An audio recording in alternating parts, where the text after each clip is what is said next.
تبارك الذي بيده الملك وهو على كل شيء قدير الذي خلق الموت والحياة ليبلوكم أيكم أحسن عملا. اعوذ باللہ من الشیطان الرجیم. فی قلوبہم مرض، یعنی یہ سمجھ لیجئے کہ یہ وہی قلب جس کو ہم نے ان ڈیٹیل ڈسکس کیا تھا. انسان کا جو میٹا فزیکل ریئل بینگ ہے وہ کیا ہے؟ وہ انسان کا قلب ہے، کہ جو ڈر بھی اسی میں، محبت بھی اسی میں، فیصلہ بھی اسی میں. باقی دماغ جو ہے وہ تو اس کی لیبارٹری ہے، اس کا تخت ہے جس پر وہ سوار ہو کر پورے جسم کو مینیج کرتا ہے، لیکن اس کو جو کمانڈ ملتی ہے وہ دل سے ملتی ہے. نفاق بھی دل کی بیماری ہے. بیماری کے بارے میں ہم نے کچھ چیزیں جو ہیں وہ نوٹ کی تھیں کہ بیماری ہمیشہ لگ جایا کرتی ہے. نمبر 2، کوئی شوق سے بیمار نہیں ہوا کرتا. نمبر 3، بیماری ہمیشہ سائنز اینڈ سمٹمز سے پہچانی جاتی ہے.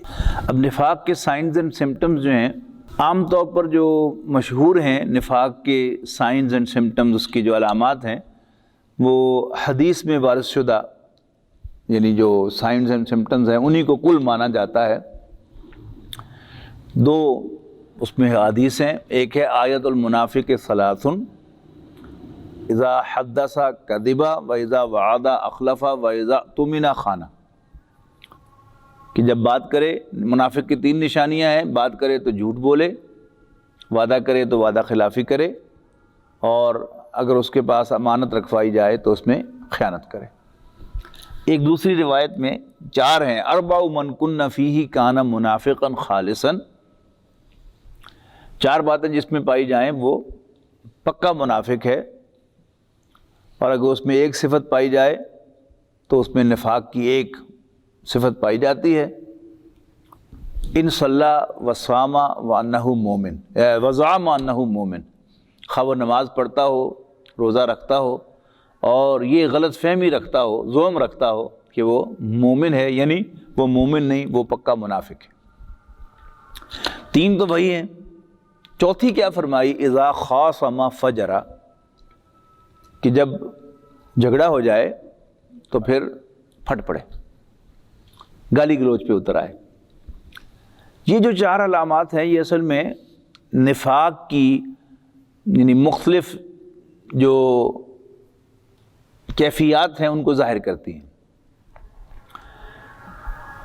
یعنی نفاق کی وجہ سے اصل میں کیا ہوتا ہے؟ اصل میں ہے اللہ کے رسول کو چونکہ منافق دل سے نہیں مانتا، لہذا وہ اللہ کے رسول کے احکام کو اوائڈ کرتا ہے، اور ان پرسوٹ آف ایویژن وہ کیا کرتا ہے؟ پہلے جھوٹ بولتا ہے، مجھے پتہ ہی نہیں چلا، مجھے یاد نہیں رہا.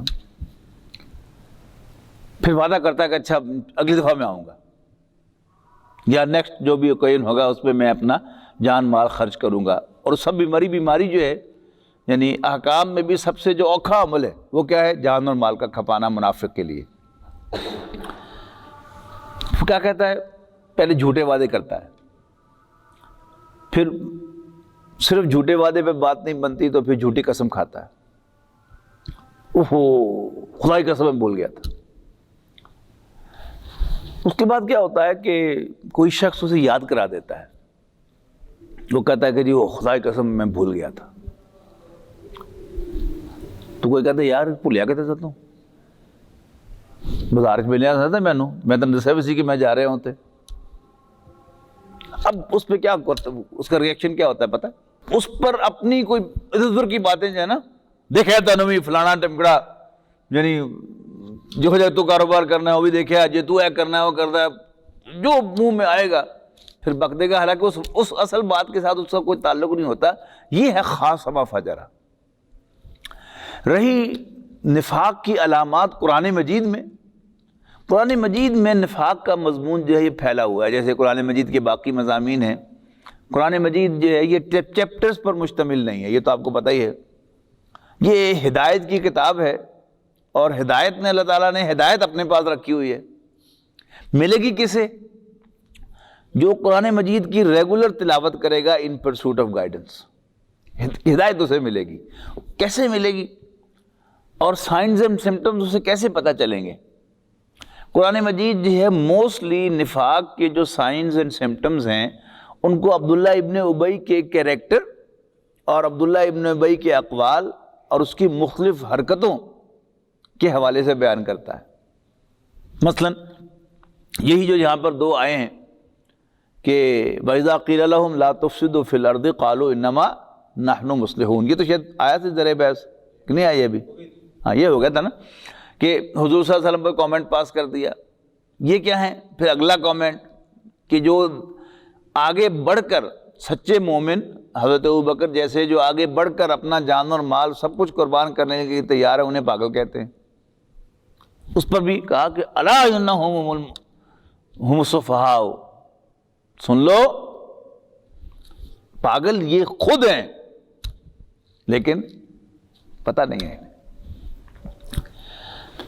اب جو اسٹیبلش منافق ہے یہی جو ابھی انیشل سٹیجز پر ہے اس کو تو پتہ نہیں نہ ہوتا، لیکن جو اسٹیبلش ہے انہیں پتہ ہوتا ہے کہ ہم کیا ہیں. وہ پھر باقاعدہ جب آپس میں ان کی میٹنگز ہوتی ہیں تو اس میں وہ کیا کرتے ہیں، اور جب مسلمانوں کی محفل میں آتے ہیں تو کیا کہتے ہیں؟ وَإِذَا لَقُوا الَّذِينَ آمَنُوا، اور جب وہ ایمان والوں سے ملتے ہیں قَالُوا آمَنَّا، تو کہتے ہیں وی ٹو بلیو، ہم بھی ایمان والے. وَإِذَا خَلَوْا إِلَىٰ شَيَاطِينِهِمْ، لیکن جب وہ اپنے شیطانوں کے پاس خلوت میں ہوتے ہیں تو کیا کہتے ہیں؟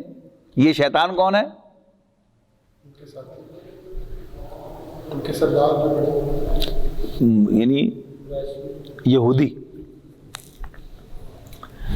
ان سے جا کے ملتے ہیں یا قریش کے ملتے ہیں، یعنی حضور صلی اللہ علیہ وسلم کے جو مخالفین ہیں کھلے کھلے کافر، ان سے ملتے ہیں تو انہیں کیا کہتے ہیں؟ انا معکم،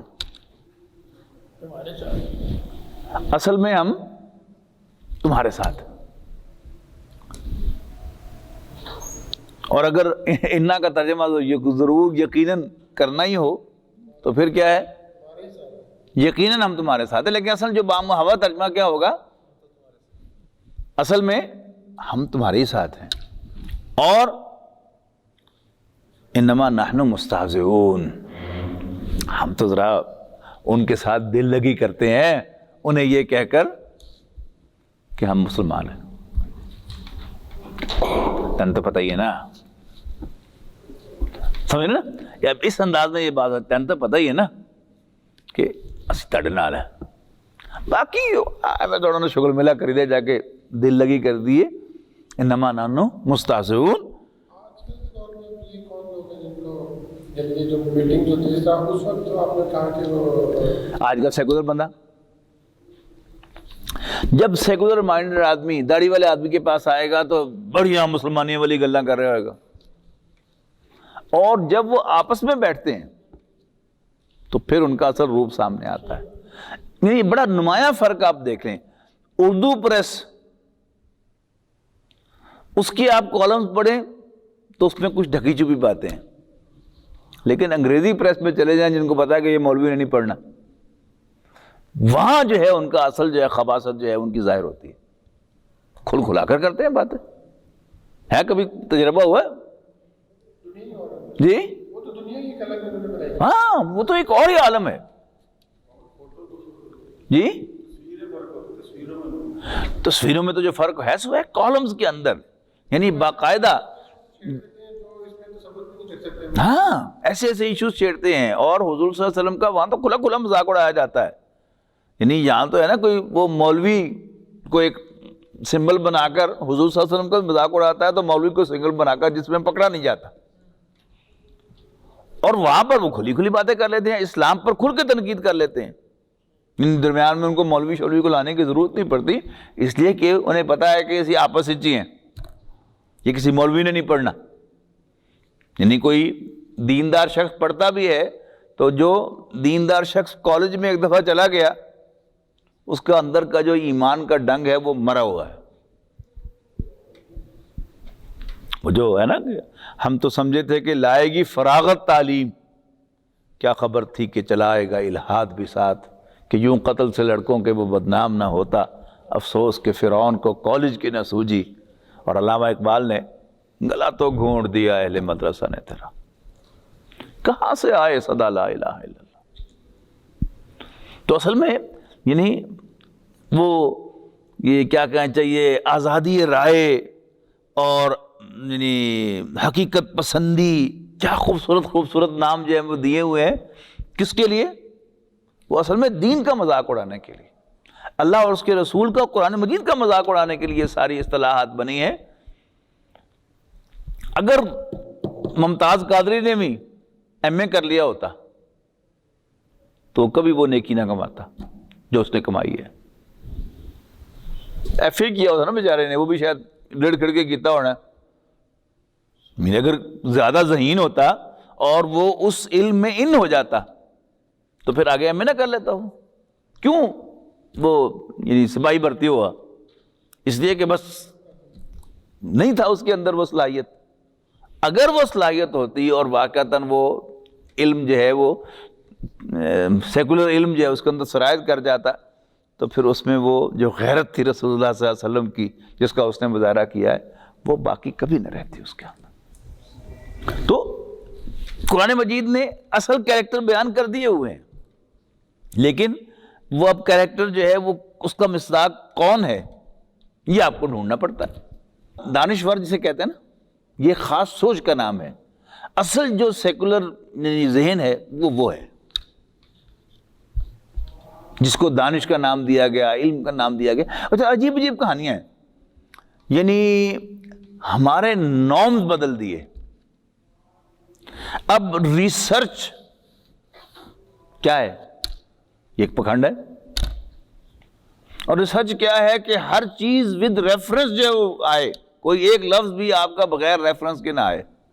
اچھا، اب آپ ریفرنس کے چکر میں جب پڑھتے ہیں تو آپ کے بیان کی ساری چاشنی بھی ختم ہو جاتی ہے اور آپ کی فلو بھی ٹوٹ جاتی ہے۔ آپ ایک حدیث بیان کریں اور اس کے اندر سارا اس کا کہ یہ روایت اس کی بس سمپلی یہ نہ کہیں کہ رواه البخاری، امام بخاری نے اس کو نقل کیا ہے، فلانے نے اس کو ضعیف کہا ہے، فلانے نے اس کے لیے اس کو حسن کہا ہے۔ اب آپ مجھے بتائیں کہ اس سے کوئی حدیث کی کوئی نہ کوئی موٹیویشن باقی رہ جاتی ہے اس میں؟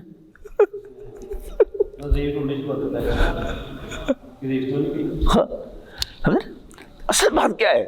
اچھا، جن لوگوں نے یعنی ضعیف حدیث کوٹ کی ہیں وہ سو کالڈ محققین ان پر تنقید کرتے ہیں، حالانکہ موٹیویشن ساری انہی کے پاس ہے۔ تو یہ حوالے اور یہ کیا ہے کہ بغیر حوالے کے کوئی چیز نہ ہو۔ اور جو آدمی اس سسٹم میں جتنا ان ہوتا ہے، کوئی پی ایچ ڈی آپ مجھے دکھا دیں کہ جو ہے وہ ایسا جذبہ رکھتا ہو کہ جا کے وہ کسی جگہ جان دے اسلام کے لیے، نہیں نہ دے سکتا اس لیے کہ اس میں سے انہوں نے آہستہ آہستہ جو ہے وہ نکال لی چیز۔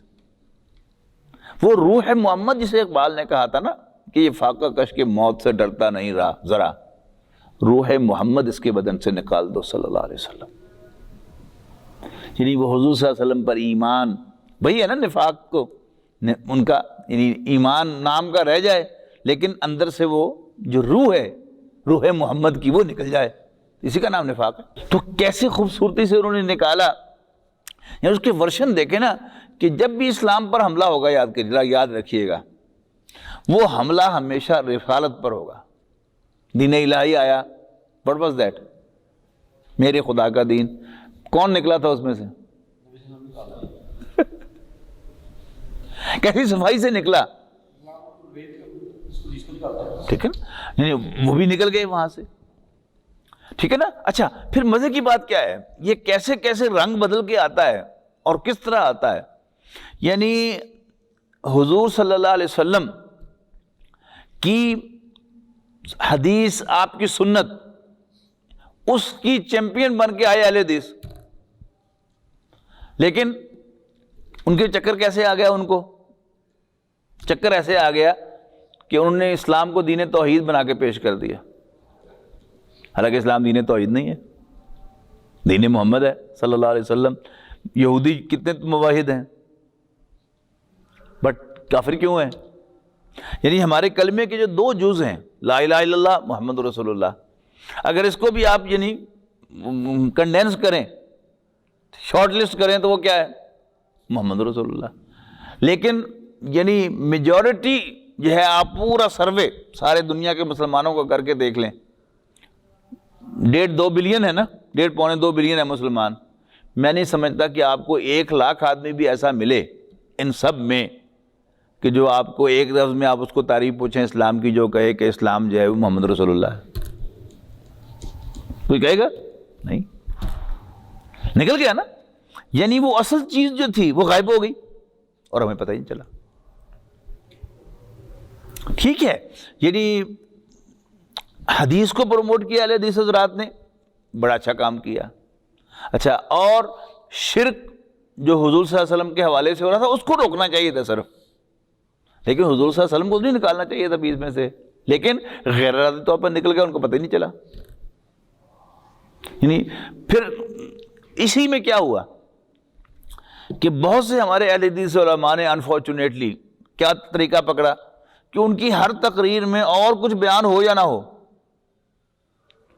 قُلْ إِنَّمَا أَنَا بَشَرٌ مِثْلُكُمْ يُوحَىٰ إِلَيَّ أَنَّمَا إِلَٰهُكُمْ إِلَٰهٌ وَاحِدٌ، یہ آیت ضرور ان کی تقریر میں آتی تھی۔ کیا ضرورت تھی اس کی؟ دیکھیے، باپ بھی انسان، بیٹا بھی انسان، فیکٹ ہے کہ نہیں ہے؟ لیکن بیٹے کو بار بار یہ بتایا جائے، کوئی نہیں پتر، تیرا پیو بھی انسان ہی ہے، اس کو پیو کی عزت کرا لو گے تو نکل جاتا ہے نا آٹومیٹکلی۔ یعنی ایک کلاس روم میں آپ بتا رہے ہیں یہ بات، ٹھیک ہے، بتائیں، لیکن عام لوگوں میں اس کی رٹ لگانا اور اس کو مشن بنا لینا کہ میں حضور صلی اللہ علیہ وسلم کو بشر ثابت کرنا ہے، یہ مشن بنانے والی چیز نہیں تھی۔ پروموشن حضور صلی اللہ علیہ وسلم کی ایز اللہ رسول ہونی چاہیے تھی، جو کہ نہیں ہوئی۔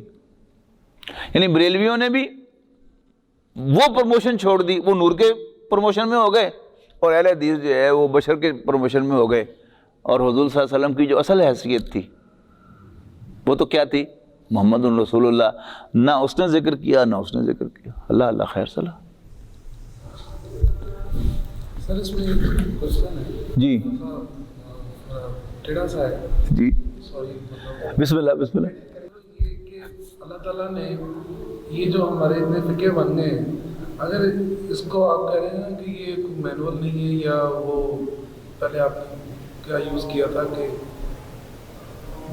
چیپٹر وائز نہیں ہے، ہاں جی، اگر اللہ تعالیٰ اس کو چیپٹر وائز کلیئر احکامات ہوتے ہیں، کلیئر ہر چیز ہوتی، سیدھی مطلب وہ کہ جی یہ کرنا ہے، یہ پورا مینول جس طرح ہوتا ہے، تو یہ مسئلے پیدا ہی نہ ہوتے۔ لکھو لیٹر پھر کہ لمحی غلطی ہوگی تیرے کو، مطلب اس کی کوئی حکمت ہوگی اس میں؟ یقیناً حکمت ہے۔ اصل میں جو مزاج ہدایت جو اس طرح سے ملتی ہے نا، وہ آپ کو کبھی اس طرح نہیں مل سکتی، ہدایات سے نہیں مل سکتی۔ اس میں تو ہے نا موٹیویشن، کہ اگر لسٹ کر دیں کہ یہ سائنز اینڈ سمٹمز ہیں نفاق کے، کبھی اتنے ایفیکٹو نہ ہوتے۔ یہ تو اصل میں مزہ آتا ہے اس وقت کہ آپ سے کوئی حرکت سرزد ہو جائے اور اگلے دن آپ تلاوت کر رہے ہوں، تلاوت کرتے ہوئے وہی بات جو ہے وہ بیان ہو جو کل آپ سے ہوئی تھی، اور اگر اللہ تعالیٰ آپ نے آپ کے لیے ہدایت کا فیصلہ کیا ہوا ہے تو آپ کو کلک ہوگی وہ بات، ہوئی کل میں بھی منافق ہو گیا۔ وہ جو مزہ آئے گا نا آپ کو ادروائز کبھی نہیں آ سکتا۔ دیکھیں نا، اب تھیوریٹیکلی اسپیکنگ کسے پتہ نہیں ہے کہ توکل کرنی چاہیے اللہ پر، لیکن ہوتی کیوں نہیں؟ اصل مزہ توکل کا کب آئے گا؟ آپ پریشان ہوں اور آپ قرآن مجید کی تلاوت کر رہے ہوں، اور تلاوت کرتے ہوئے وہ آیت جو ہے ایک دم آپ کو کیچ کر لے، اس وقت آپ کو محسوس ہوگا جیسے قرآن مجید اب نازل ہوا ہے آپ پر، وہ آیت نازل ہوئی ہے. تو بس ہمارا طالب علم کی بات ہے کہ کالج میں ہوتا رہتا ہے کوئی گڑبڑ، کوئی اونچ نیچ. تو ایک اسٹوڈنٹ نے کوئی ایسی بات کہی کہ بڑی میرے لیے ہرٹنگ تھی، ٹھیک ہے نا، میں ہرٹ ہوا. ایک اور ہمارا دوست تھا، وہ ہاسٹل میں آ کر اس نے باقاعدہ کنڈول کیا مجھے کہ وہ بڑی زیادتی ہوئی تھا نال تو کہو تو بدلہ لئیے. میں بیٹھا رہا آرام نال. تو لیکن بہرحال ہرٹ میں ہوا تھا، اس کو تو میں نہیں کہا. تو میں ہاسٹل میں آ کے نا قرآن مجید کھول کے تلاوت میں نے شروع کر دی کرنی. یہ اتنا اللہ تعالیٰ خوش رکھے، زندگی کری کرامت کرے مولانا شمس الرحمان افغانی رحمہ اللہ کو، اتنا انہوں نے قرآن مجید کے ساتھ میرا تعلق جو ہے وہ میٹرک میں ہی بنا دیا تھا. تو قرآن مجید میں پڑھ رہا تھا کہ اب اللہ تعالیٰ ہی کے ساتھ میں گفتگو کروں کچھ، بالکل اسی طرح. یعنی جیسے جب ٹیلی فون کا زمانہ نہیں تھا نا، ہمارے یہاں ہر گھر میں ٹیلی فون نہیں تھا، یاد ہے آپ کو؟ موبائل تو آیا ہی نہیں تھا.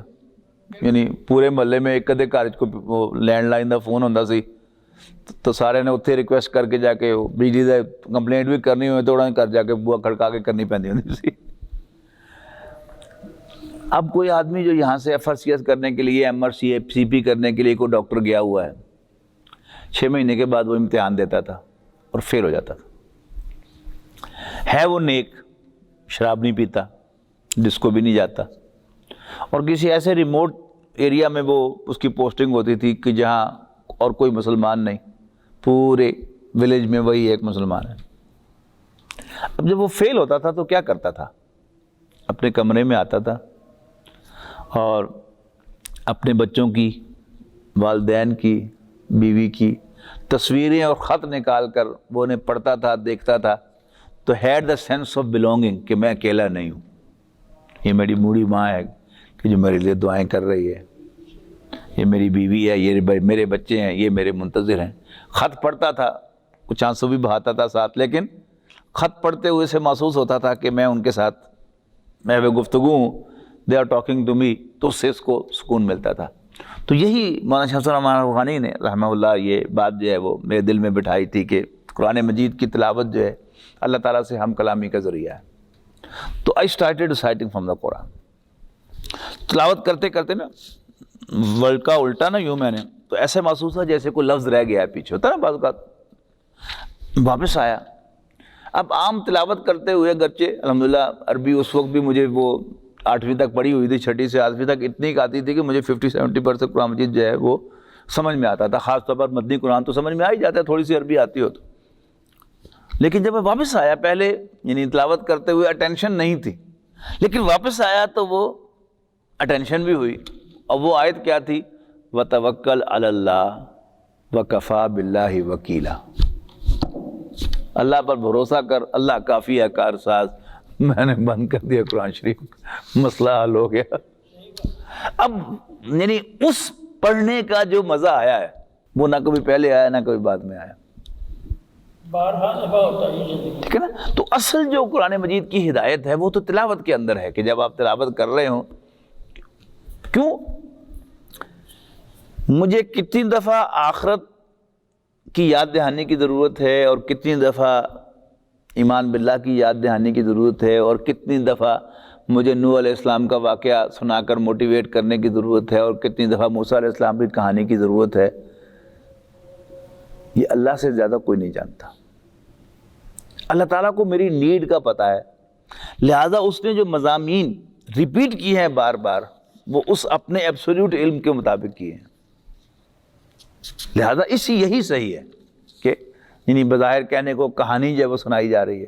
اس طرح جو نفاق کا مضمون تھا نا جو ہم اصل پڑھ رہے ہیں، اب اس کی طرف چلے جائیں. آپ کے سوال کو میں کنیکٹ کرتا ہوں اس کے ساتھ کہ عام ہماری زندگی میں کیونکہ نفاق میں وہ کیا تھا، عبداللہ ابن ابی کا کردار کیا تھا کہ وہ حضور صلی اللہ علیہ وسلم کو لیٹ ڈاؤن کرنا چاہتا تھا ہمیشہ. اور غزوہ احد کے موقع پر کیا ہوا کہ اس کی رائے اور حضور صلی اللہ علیہ وسلم کی رائے کوئنسائڈ کر گئی، ایک ہی رائے بن گئی. لیکن حضور صلی اللہ علیہ وسلم نے اپنے ساتھیوں کے یعنی رائے کا احترام کرتے ہوئے وہ لے کے 300 ساتھیوں کو اس نے نکال لیا. اچھا، اب اس نے جب 300 ساتھیوں کو نکال لیا، اب کبھی بھی قرآن مجید بھی اور سیرت النبی کو کبھی ہوا میں نہ پڑا کریں. Try to be in that situation. اب ایک دم 300 آدمی نکل سکتے ہیں؟ آدھے راستے میں جا کر اس نے کہا لو جی لو اسی چلنے ہیں.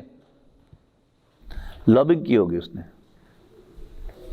یعنی حضور صلی اللہ علیہ وسلم نے جو ہی فیصلے کا اعلان فرمایا ہوگا اس نے فوراً کوئی کامنٹ پاس کیا ہوگا، اور پھر محفل کے ڈسپرس ہونے تک بکواس کرتا ہی گیا ہوگا، اور لوگوں کا ایک مائنڈ اس نے بنا لیا ہوگا کہ نہیں یہ سانو نہیں جانا چاہیے. پھر چل پڑے سارے. پھر اس نے ایک یعنی مدینہ منورہ سے چلا، احد تک جاتے ہوئے راستے میں بھی وہ چپ تو نہیں کر کے گیا ہوگا نا. He must had made the mind of the people. اور جب مائنڈ بن گیا اب اس نے کہا کہ چلیے، اور ایک دم 300 آدمی نکلا. ایسے تھوڑا نکلے. اچھا اب آپ غور کریں کہ جب وہ 300 آدمی نکل آئے عبداللہ ابن ابی کی قیادت میں، تو اب وہ سارے اسپیشلی دیٹ وکڈ مین عبداللہ ابن ابی یہ پیچھے بیٹھے ہوئے کیا کرتے رہے ہوں گے؟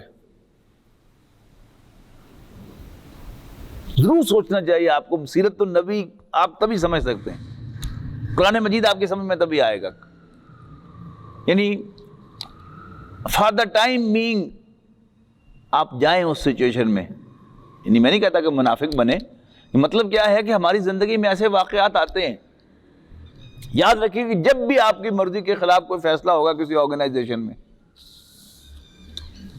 تو آپ اس واقعے کو یاد کریں کہ جب وہ ہوا تھا تو آپ کی اسٹیٹ آف مائنڈ کیا تھی. لازماً آپ کے ذہن میں یہ آئے گا کہ اللہ کرے فیل ہو.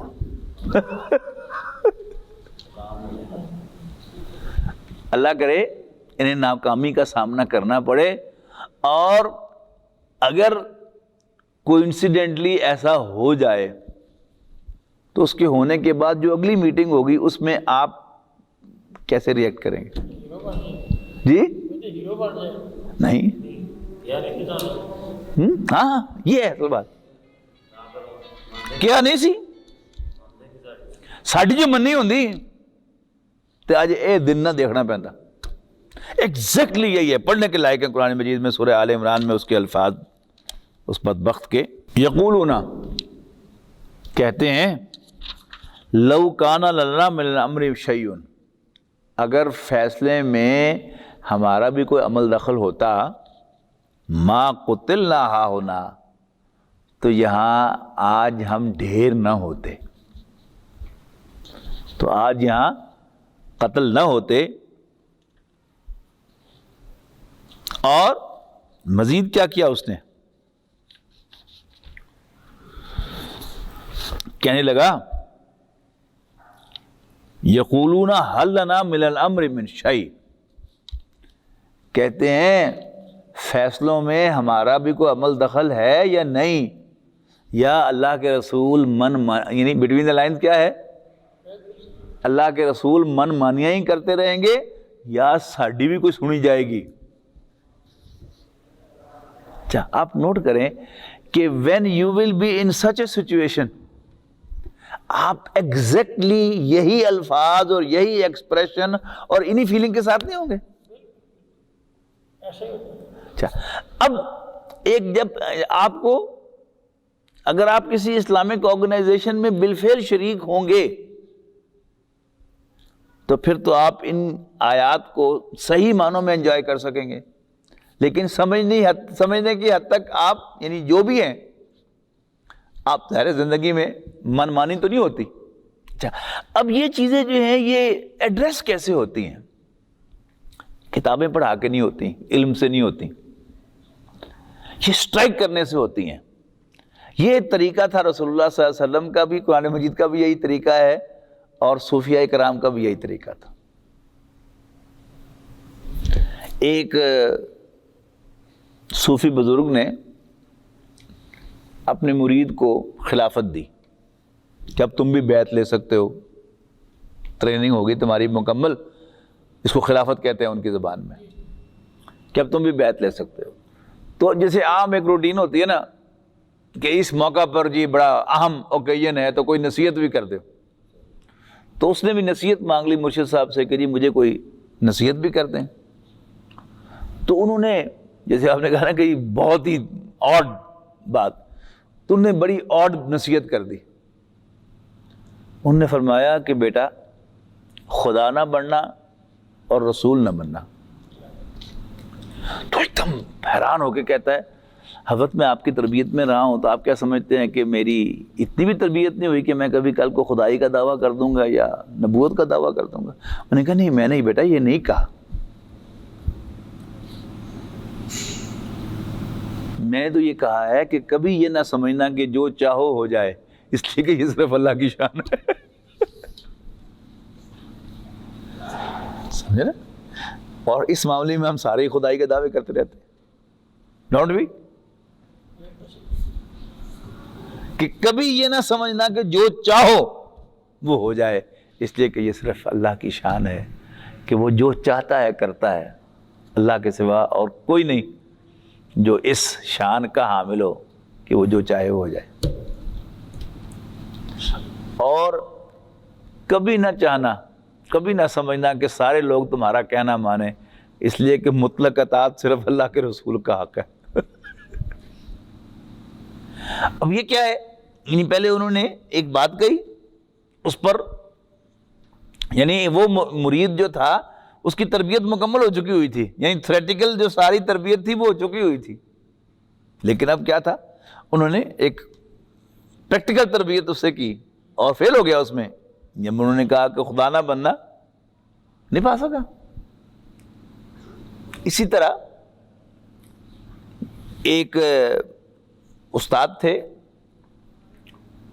انہیں ایک شاگرد سے بڑا پیار تھا اور باقی شاگرد جیلس ہوتے تھے کہ استاد انہیں کسی کو زیادہ اہمیت دیتے ہیں۔ تو ایک دفعہ کہیں سے کوئی مٹھائی آئی تو انہوں نے سب شاگردوں میں بانٹ دی، انہوں نے کہا یہیں نہیں کھانی، یہاں نہیں کھانی، یہ آپ نے ایسی جگہ جا کے کھانی ہے، کسی کے سامنے نہیں کھانی، بالکل تنہائی میں جا کے کھانی جہاں کوئی نہ دیکھے آپ کو۔ یعنی دوپہر کے صبح کے سیشن میں مٹھائی آئی، انہیں بانٹ دی، تو شام کے سیشن میں جب دوبارہ طالب علم آئے تو انہوں نے سبق کے دوران ویسے ہی درمیان میں بائی دی وے کر کے، اچھا بائی دی وے وہ مٹھائی جو دی تھی وہ کھا لی تم لوگوں نے؟ تو نے کہا جی کھا لی۔ ون بائی ون پوچھنا شروع کر دیا، تم نے کہاں کھائی جا کے؟ وہ میں کہا کہ میں اندر کمرے کا کنڈا لگا کے پھر کھائی۔ کسی نے کہا کہ میں باہر چلا گیا تھا کھلے علاقے میں، وہاں جا کے کھائی۔ تم نے کہاں کھائی؟ کسی نے کہا جی میں نے واش روم میں جا کے کھائی۔ آخر میں اس شاگرد سے پوچھا کہ تم نے کہاں کھائی؟ وہ مٹھائی لے کے حاضر ہو گیا، حضرت میں کھا نہیں سکا، جہاں بھی جاتا تھا اللہ کو موجود پایا، لہذا میں کھا نہیں سکا، آپ نے کہا تھا تنہائی میں جا کے کھانی ہے جہاں کوئی موجود نہ ہو۔ انہوں نے اب توجہ دلائی کہ اس بچے سے پیار میں اس لیے کرتا ہوں۔ یہ کیا ہے؟ یہ اصل میں پریکٹیکل ٹریننگ ہے، یعنی جو آپ کو فیلڈ ٹریننگ ملتی ہے نا، یعنی آپ قرآن مجید پڑھ رہے ہوں تو آپ کو یہ آیت اس وقت سٹرائک کرے۔ یعنی میں اس کی مثال دیا کرتا ہوں کہ کل شام کو جو میٹنگ تھی اس میں نے یہی کہا تھا کہ لو جی پچھلا واقعہ یاد کرا کے کہ دیکھیے کہا تھا کہ یہ کام نہ کریں، اس میں نقصان ہوگا، مانی نہیں آپ نے، نقصان کروا لیا، ہم میری مانتے اس وقت، ہماری مانتے تو یہ نقصان تو نہ ہوتا۔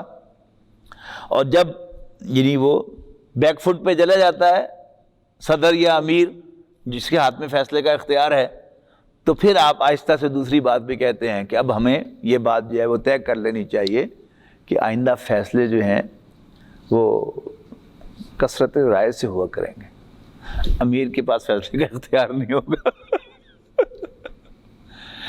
اب شام کی میٹنگ میں آپ نے یہ بات کہی، اگر اللہ تعالیٰ نے آپ کے لیے ہدایت کا سامان کیا ہوا ہے تو صبح تلاوت میں آپ کے یہی مقام آئے گا انشاءاللہ۔ آپ کو پتہ نہیں ہوگا پہلے کہ کیا پڑھنا ہے، آپ تلاوت میں روٹین، آپ کی روٹین ہے کہ آپ ربع پڑھتے ہیں یا یہ پارہ پڑھتے ہیں یا 2 پارے پڑھتے ہیں، تو اس میں جب اس آیت پر آپ پہنچیں گے تو اچانک یہ اللہ تعالیٰ چنڈ مارے گا. تو کیوں؟ ایک ہوئی حرکت کل تو کی تھی سی نا, اور انسان کو فیل ہوگا کہ ہو میں تو منافق ہو گیا. اس لیے کہ بیماری جو ہوتی ہے یہ کبھی جو ہے وہ خود نہیں بولتی.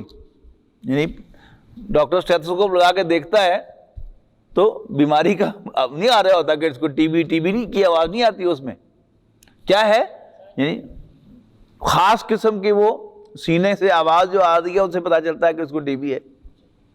ٹھیک ہے نا, خاص طرح سے جو نبض ہے اس سے پتا چلتا ہے کہ اس کو فلاں بیماری ہے. پیشاب کی رنگت سے پتا چلتا ہے کہ اس کو یہ ہے. آنکھوں سے رنگت سے پتا چلتا ہے کہ اس کو ہیپیٹائٹس ہے. تو یہ کیا ہے, بیماری ہمیشہ سائنز اینڈ سمپٹم سے پہچانی جاتی ہے. لیکن جو طبی بیماریاں ہیں, جسمانی بیماریاں ہیں, ان کے بارے میں وی آر ویری کانشیس. کسی کو مہینہ بھر کھانسی جان نہ چھوڑے تو اس کو کیا کیا خیال آتے ہیں, کبھی غور کیا آپ نے؟ یہ یعنی جو ورسٹ بیماریاں اس کا خیال آئے گا کہ ٹی بی تو نہیں ہوگی یار, میں نے کدھر کینسر تو نہیں ہو گیا, میں نے کدھر سینے کا, کالی کھانسی تو نہیں لگ گئی. یعنی ڈاکٹر کو جا کے وہ پہلی بات یہی کرتا ہے کہ ڈاکٹر صاحب دیکھنا ذرا ٹی بی تو نہیں ہو گئی, مہینہ ہو گیا کھانسی نہیں جان چھوڑ رہی میری. حالانکہ کھانسی تو کئی وجوہات سے ہوتی ہے, لیکن وہ چھوٹی وجوہات جو ہیں وہ انسان نہیں کنسیڈر کرتا. ہمیشہ وہ سب سے جو ایکسٹریم بیماری ہے اس کا سوچ کے ڈاکٹر کے پاس جاتا ہے. لیکن بیماریوں میں, روحانی بیماریوں میں سر فہرست سب سے ورسٹ بیماری کیا ہے؟ نفاق کی بیماری. اس کا ہمیں کبھی خیال ہی نہیں آتا. ٹھیک ہے جی, کچھ کلیئر ہو گیا آپ کا سوال؟ یہ بتائیں کہ آپ کہتے ہیں کہ سیکولر تعلیم اچھی نہیں ہے, یا مطلب سیکولر تعلیم جو ہے وہ بندے کو بھٹکا دیتی ہے. آپ نے کیوں پھر ڈاکٹری کی, آپ نے مطلب کیوں اتنا سیکولر تعلیم کی طرف؟ بعد میں پتا چلا نا. نہیں, پھر اس کا یہ بھی بتایا نا کہ پھر انسان کیا اس کے بغیر چارہ کار نہیں ہے, اس کے بغیر چارہ کار نہیں ہے. کس کے بغیر؟ آج دنیاوی تعلیم کے بغیر چارہ کار نہیں ہے کوئی. دنیاوی تعلیم حاصل کرنی ہے, اس کے ساتھ ساتھ قرآن کا انجیکشن, اس کے بغیر چارہ کار نہیں ہے. اس کے بغیر تو پھر ہم وہ مطلب گدا ریڈی چلانے والے رہ جائیں گے صرف سارے مسلمان جو, اگر اس طرح نہیں, یہ آرگومنٹ نہیں, میں اس آرگومنٹ کو میں نہیں مانتا. یعنی جب آپ کو یہ سمجھ میں آ جائے کہ اصل پرابلم جو ہے ہمیں گدا گاڑی چلانے سے نکالنا نہیں, اصل پرابلم جہنم کی آگ سے بچا کر ہمیں جنت میں داخل کرنا ہے. یہ بات درست ہے, یہ بات سمجھ آ گئی. سمجھ آنے کے بعد اب آخر زندگی کے ساتھ دوسرے دیکھیں نا, بالکل یہی آرگومنٹ تھا جو سر سید احمد خان نے دیا تھا. یہی آرگومنٹ تھا نا کہ ہم تو پھر پلے دار ہی رہ جائیں گے. لیکن وہی سر سید احمد خان کہ جس کے دل میں ایک طرف اللہ کے رسول صلی اللہ علیہ وسلم کے ساتھ اتنی محبت تھی کہ جب ایک بنگال کے گورنر نے حضور صلی اللہ علیہ وسلم کے خلاف کوئی کامنٹ پاس کیے, یا شاید کوئی پمفلٹ لکھا تھا اس نے, یا کتاب لکھی تھی, تو اس وقت وہ برطانیہ میں تھے, تو وہاں سے انہوں نے اس کتاب کا جواب لکھا, کتاب کی شکل میں اس کا مسودہ اپنے دوست کو انڈیا بھیجا, اور ساتھ اپنے مکان کا اٹارنی بھیجا کہ اس کتاب کو چھپوانے کا بندوبست کرو, پیسے ارینج نہ ہو سکے تو میرا مکان بیچ دو اور اس سے کتاب چھپواؤ. لیکن انہوں نے جو تفسیر لکھی اس میں کیا جکے ماری انہیں پتہ ہے آپ کو؟ فرشتوں کا انکار کر دیا, جنات کا انکار کر دیا. فرشتوں کا انکار کیا تو وہی کا انکار کر دیا.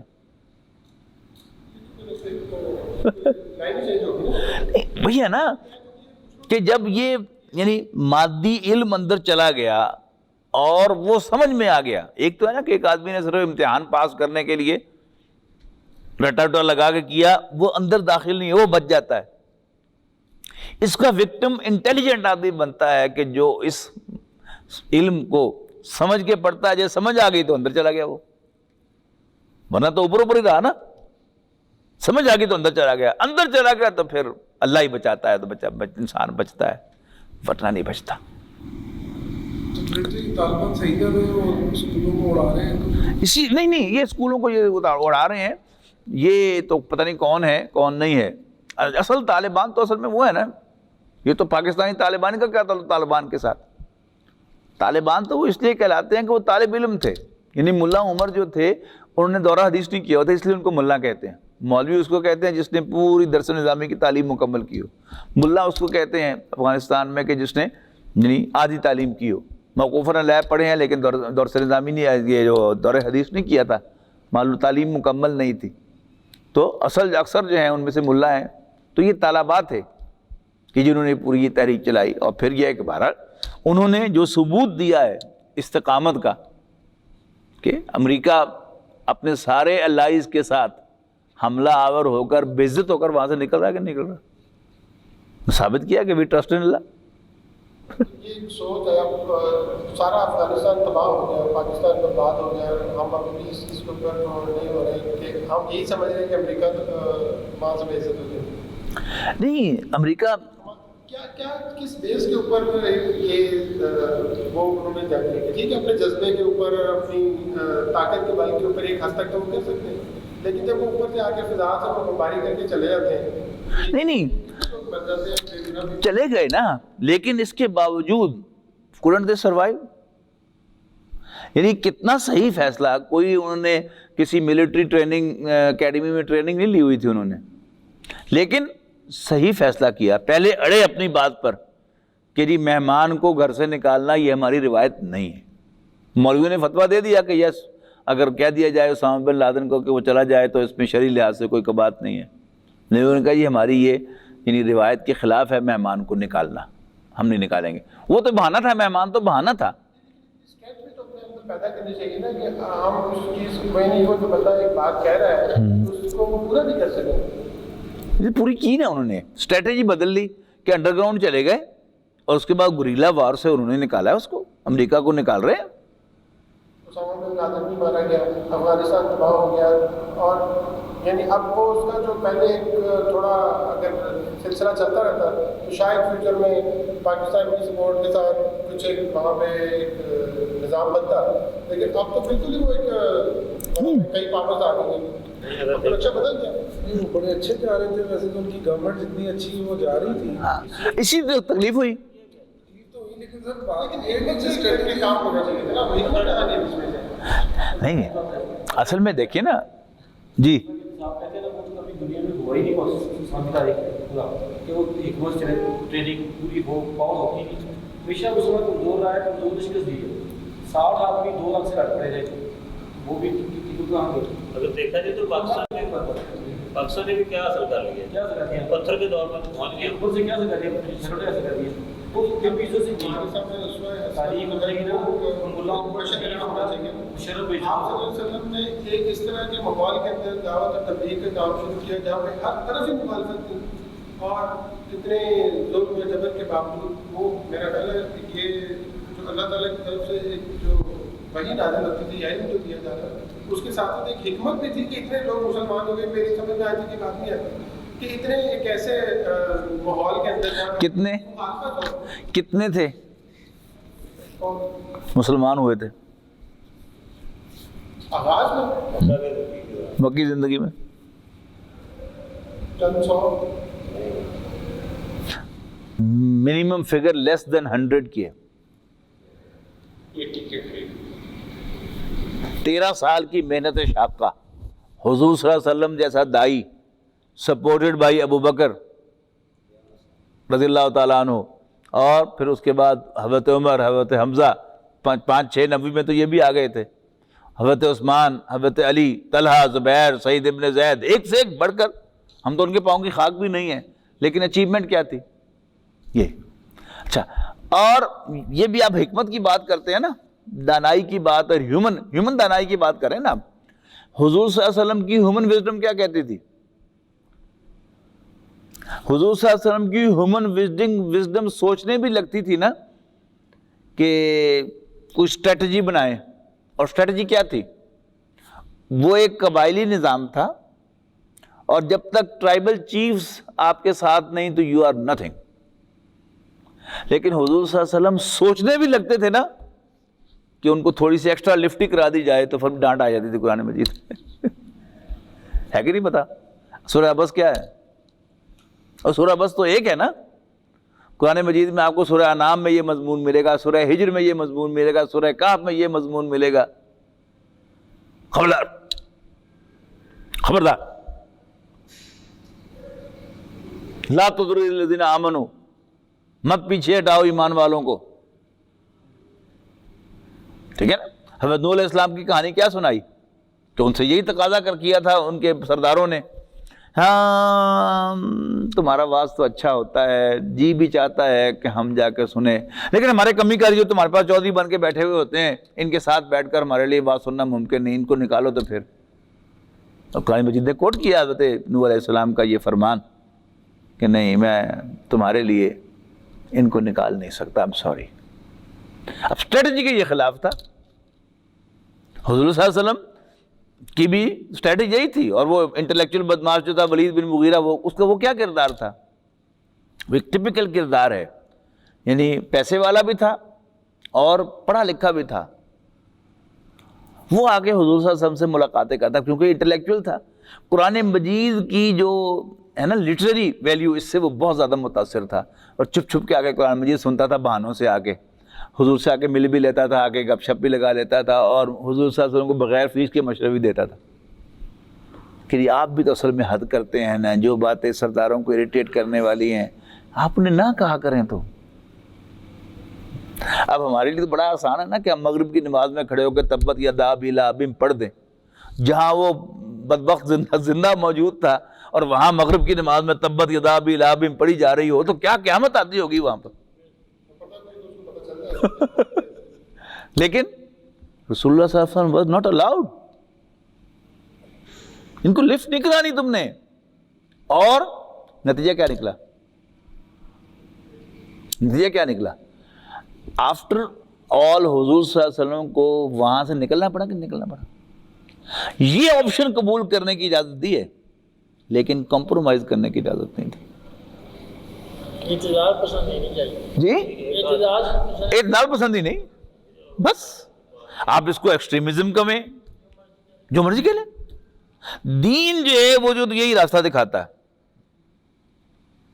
کہ نا. اب ہماری اپنی یہ سوچ ہماری کیوں آتی ہے؟ وہی کہ کچھ نہ کچھ کمپرومائز, کچھ لحاظ.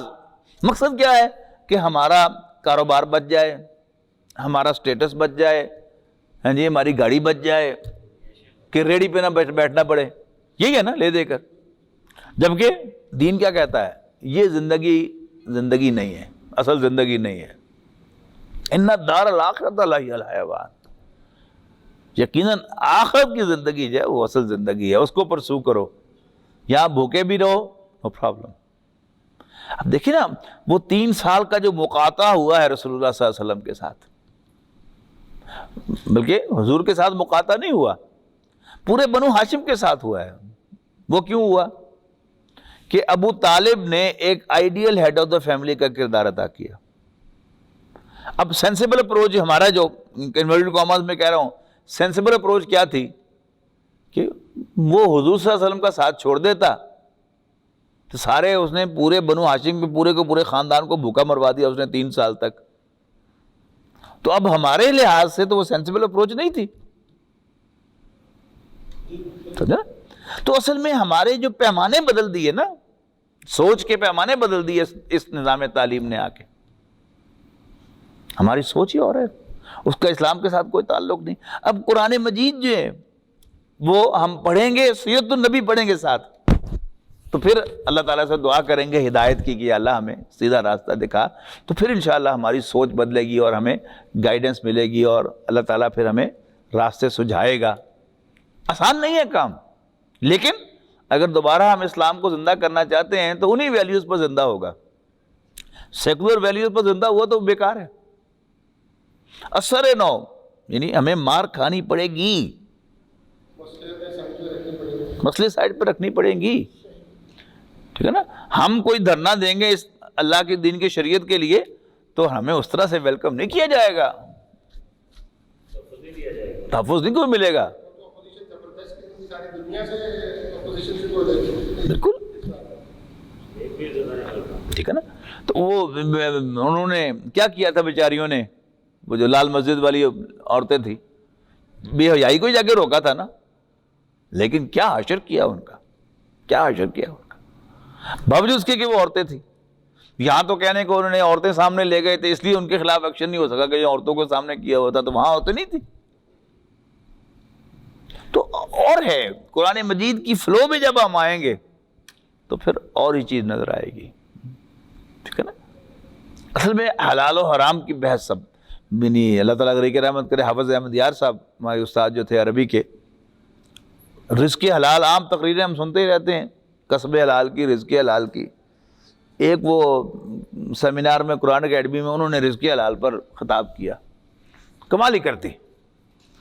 انہوں نے کہا کہ اگر ایف ایس سی کے امتحان میں انفیئر مینز استعمال کر کے نمبر لگوائے اور اس کی بنیاد پر کسی کا حق مار کر میڈیکل کالج میں داخلہ لیا تو ساری کی ساری کمائی جو ہے جو اس بنیاد پر ہوئی ہے وہ سب حرام ہے۔ اٹ میک سینس، بنیاد حرام ہو گئی۔ اور اب اس حمام میں کون کون ننگا نکلے گا؟ بڑے بڑے حاجی، بڑے بڑے نمازی اور بڑے بڑے اللہ والے، بڑے بڑے مسجدوں کو چندے دینے والے، دارالعلوموں کو چلانے والے، ڈونیشنیں دینے والے۔ یہی بات ہے کہ ڈاکو بہت سا مال بڑھے سر اگر اس سے غلطی ہو گئی اس وقت ایف ایس سی میں اور وہ بعد میں اسے اب پھر وہ کیا بعد میں اس کو عقل آئی تو پھر کیا کرے؟ یہ تو اس کی اپنے سوچنے کی بات ہے نا، وہ حق لوٹا سکتا ہے اس کو جس کا مارا ہے۔ پھر اب یہ سیکولر ورلڈ جو ہے ایک طرف یہ کہتا ہے نا کہ حقوق اللہ معاف نہیں ہوں گے، حقوق اللہ معاف ہو جائیں گے، حقوق العباد معاف نہیں ہوں گے، تو یہاں حقوق العباد کہاں گئے؟ جی پھر اس کا حل کیا ہے؟ کیا نہیں، حل بات کی بات ہے، سوال یہ ہے کہ سوچ کا زاویہ کیا ہے۔ ڈاکٹری کرنی فرض ہے؟ ڈاکٹری تو فرض نہیں ہے۔ اصل کیا ہے، یعنی اگر اس کو یہ احساس ہو کہ میری یہ سورس غلط ہے، اچھا اب چلیے چھوڑیے اس کو، ایک آدمی شراب کا بزنس کرتا ہے اور اس کی کروڑوں روپے کی انویسٹمنٹ اس کے اندر، جس دن اس کو کلپ ہو کہ یہ بزنس حرام ہے تو اسے کیا کرنا چاہیے؟ اب اس میں ہماری سوچ اور ہے، ہم کہیں گے جی ٹھیک ہے اب جو نقصان ہوتا ہے ہو جائے، بہرحال شراب تو اسی وقت اس کو چھوڑ دینی چاہیے بیچنی، ڈاکٹری کیوں نہیں چھوڑ دینی چاہیے؟ دو جو ہیں وہ ڈاکٹر وہ چھوڑ دیں اور اعلانیہ چھوڑیں، دیکھیے اس سے کتنا انقلاب آئے گا۔ وہ یہ کوریا کے تھے نا پرائم منسٹر، جنہوں نے کوریا کو یہ ایشین ٹائیگر بنایا تھا، تو پچھلے ٹینیور میں میاں نواز شریف صاحب نے ان کو بلایا کہ جی آپ ہمارے بھی ملک میں آئے اور ہمیں بھی کچھ مشورے دیں کہ what should we do، کہ ہم بھی اکنامکلی، وہ تو ان کا بھوت تو سوار رہتا ہے نا اکنامکلی ٹائیگر بننے کا۔ تو وہ آئے، 2-1 ہفتے انہوں نے یہاں قیام کیا، تو اسٹے کے آخر میں انہوں نے آ کے نواز شریف صاحب سے ملاقات کی، تو نواز شریف صاحب نے بڑا ایگرلی ان سے پوچھا کہ جی کیا آپ کی سجیشنز ہیں؟ میں نے کہا mister Sharif what should I tell you when your people believe that the real life starts after death، یعنی اس دنیا میں اگر آپ فلورش کرنا چاہتے ہیں، اس دنیا میں ایکسل کرنا چاہتے ہیں، تو آپ کو یہ ایزیوم کرنا پڑے گا کہ اصل زندگی یہ زندگی ہے۔ جب پھر قرآن مجید کیا کہہ رہا ہے، صحابہ کرام نے کیا سمجھا، حضور صلی اللہ علیہ وسلم نے کیا سمجھا، یہ زندگی کوئی زندگی نہیں۔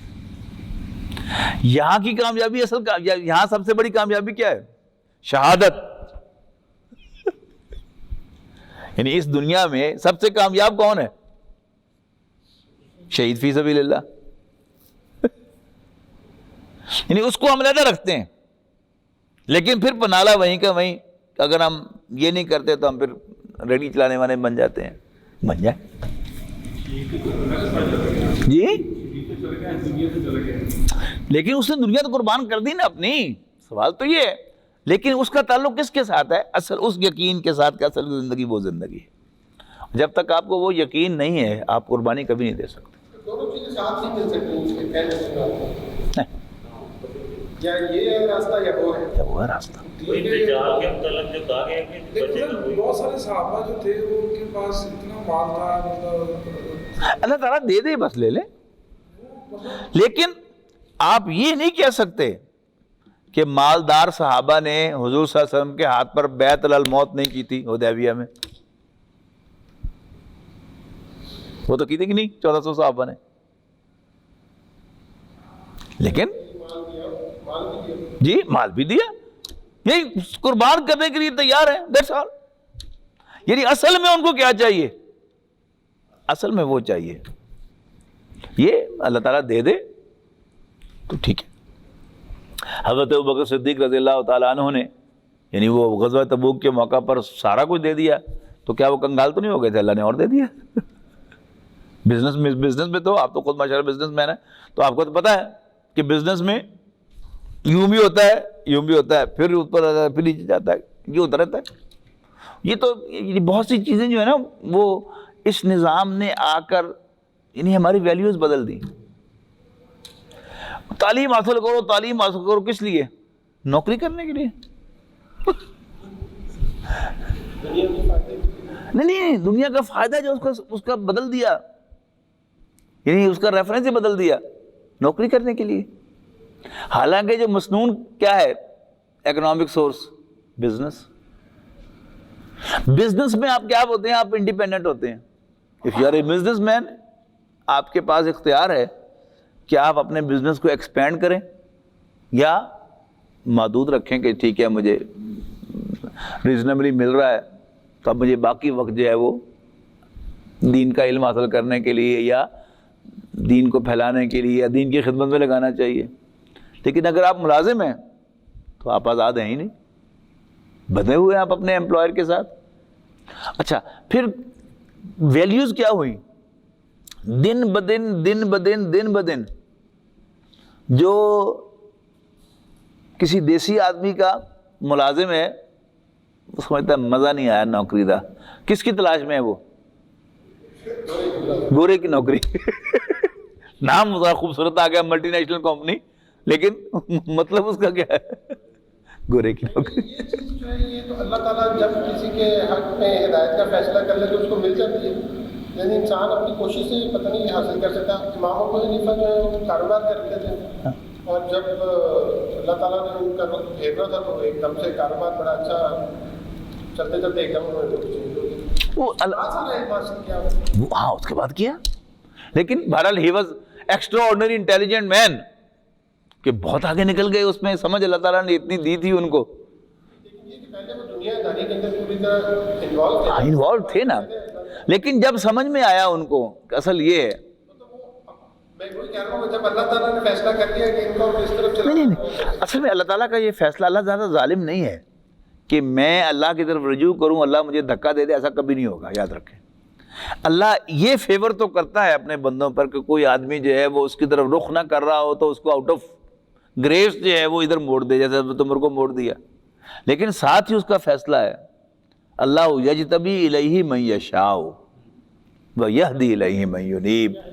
اللہ تعالیٰ جسے چاہتا ہے چن لیتا ہے اور جو اس کی طرف رجوع کرتا ہے اس کو ضرور ہدایت دیتا ہے. اللہ تعالیٰ ظالم نہیں ہے کہ میں ہدایت کا طالب ہوں مجھے گمراہی دے، نیور ایور. سب سے پہلے ایمان. وہ بات میں کر رہا تھا نا کہ ویلیوز اتنی بدل گئیں کہ لڑنے پہ آتے ہیں میرے ساتھ لوگ. کہ ہماری تنظیم کے ایک بڑے سینئر ساتھی، وہ پشاور کا پروگرام تھا تو اس میں میں نے یہ بات کہی. انہوں نے کہا کہ جی وہ ہمارے جو ہے گاؤں کا مسلمان دکاندار جو ہے وہ تو یہ کرتا ہے وہ کرتا ہے، تو میں تو سب لوگوں کو کہتا ہوں کہ اسے سودا نہ لیا کریں. تو میں نے کہا جی آپ کے والد کو کوئی گالی دے، جھوٹا کہے، تو اس کا شکل دیکھنے آپ گوارا کرتے ہیں؟ کہتے نہیں. میں نے کہا جو حضور صلی اللہ علیہ وسلم کو جھوٹا کہے اس کے ساتھ آپ کو اتنا پیار آ رہا ہے، جتنا مرضی دیانت دار ہو، لیکن اگر وہ حضور صلی اللہ علیہ وسلم کے دعوی نبوت کو جھوٹا کہتا ہے تو آپ why are you so much for him. ایک دفعہ مان گئے، تھوڑی دیر کے بعد پھر وہیں ویلیوز بدل گئی نا. یہی تو میں کہتا ہوں کہ اس نظام تعلیم نے ہمارے اندر گزر کر ہمارے اندر سے ایمان نکال دیا ہے۔ اللہ اللہ خیر صلاح۔ عمل سے زندگی بنتی ہے، جنت بھی جہنم بھی ہے، خواہ کی اپنی فطرت میں نہ نوری ہے نہ ناری ہے۔ خواہ بالنے کا ہو، جس نے غلط بات کے بالنے میں گئی ہے تو ہم اس سے بھی اختلاف کریں گے۔ سبحانک اللہم و بحمدک، نشہد ان لا الہ الا انت، نستغفرک و نتوب الیک۔